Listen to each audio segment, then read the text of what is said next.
We're back at the Grain Shed in Spokane. Here, great food and a friendly atmosphere puts you right at home. I mean, it's very laid back, very chill. It's just a fun place to come hang out. It's a really good place to come. It has a really good feeling and it smells fabulous all the time, of course. It's a real, family, community-oriented place up here. Owner Sean Duffy strives to give his customers the unique opportunity to see the whole process of making bread from farm to plate. They can come in here and they can see like our farmer pouring a beer, and talking to them about grain. They like the fact that we mill our own grain. Basically 100% traceability.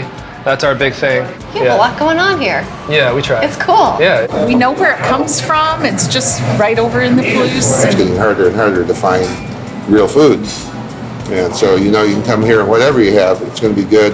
It's going to be real food. Sort of just like reel it back in a little bit and bring bread back to where it was and not like have it be a villain in the story of the dinner table. The bread is very good. The food is very good. Simple, really amazing food. There's something that happens when you get a bunch of people in here. There's a bit of community happening. Above all, it's a happy place to be. It's just a great, fun place to hang out and just have a unique Northwest Spokane experience. We get to go in the back and make some bread, right? Yes, ma'am. We're gonna make the turkey red, whole wheat country style bread, really flavorful, yet light at the same time. But yeah, it's a good introduction to what we do. Now it's off to the kitchen to bake some bread.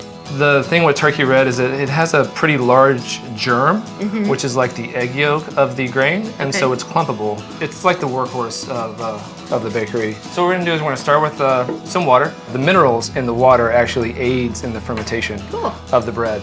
Unfiltered. Yeah, Good old unfiltered. Spokane water. Yeah. This is our culture. This has been around for quite a while. This is the magic right here. This is the magic. It's bubbly. It's funky. It's really tart. So if you smell it, you can smell it. Yeah. Put a little bit in there.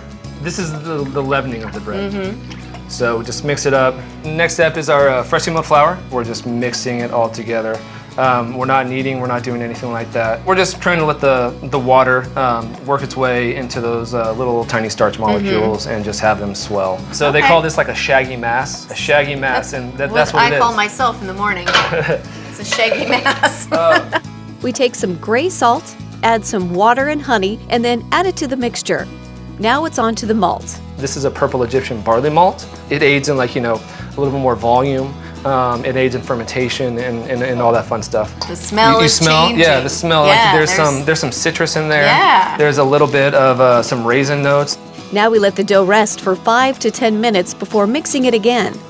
It's going to start to develop those cell walls to where it can trap gas.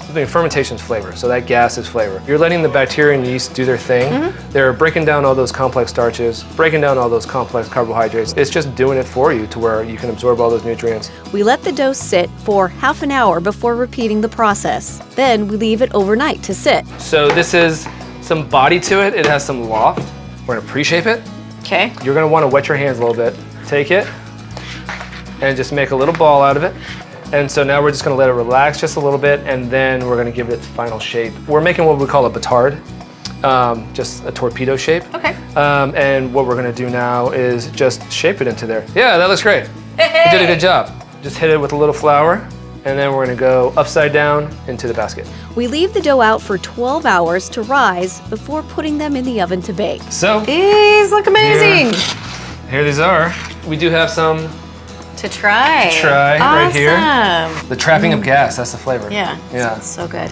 This is delicious. I love how moist it is. This is all so good. Thank you. Yeah, no problem, thank you. Delicious.